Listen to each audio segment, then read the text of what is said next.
everybody. I hope everybody's having a very, very wonderful Christmas Eve. I know it's a little, little early in the morning. I know it's technically Christmas, but as I hope all of you know that most people are still getting last-minute gifts and presents and things and wrapping and whatnot and waiting for Santa. So for my lovely, lovely, lovely friend and everybody out there, I would very much like to do the lovely classic "'Twas the Night Before Christmas," and I hope you guys enjoy. For my poem a day, as one would know. So, 'twas the night before Christmas, when all through the house not a creature was stirring, not even a mouse. The stockings were hung by the chimney with care, in hopes that St. Nicholas soon would be there. The children were nestled all snug in their beds, while visions of sugar plums danced in their heads. And Mamma in her kerchief, and I in my cap, had just settled down for a long winter's nap. When out of the lawn there arose such a clatter, I sprang from my bed to see what was the matter. Away to the window I flew like a flash, to open the shutters and threw up the sash. The moon on the breast of the new-fallen snow gave the luster of the midday to objects below, when what to my wondering eyes should appear but a miniature sleigh and 8 tiny reindeer. With a little old driver so lively and quick, I knew in a moment it must be Saint Nick.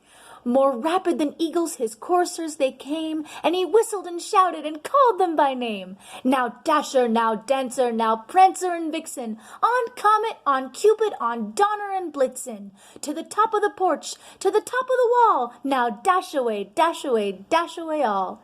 As the leaves that before the wild hurricane fly, when they meet an obstacle, mount to the sky, so up to the housetop the coursers they flew, with the sleigh full of toys, and St. Nicholas too. And then in a twinkling I heard on the roof the prancing and pawing of each little hoof. As I drew in my hand and was turning around, down the chimney St. Nicholas came with a bound. He was dressed all in fur, and his dimples, how merry! His cheeks were like roses, his nose like a cherry. His droll little mouth was drawn up like a bow, and the beard of his chin was as white as the snow. The slump of a pipe he held tight in his teeth, and the smoke it encircled his head like a wreath. He had a broad face and a little round belly that shook when he laughed like a bowl full of jelly.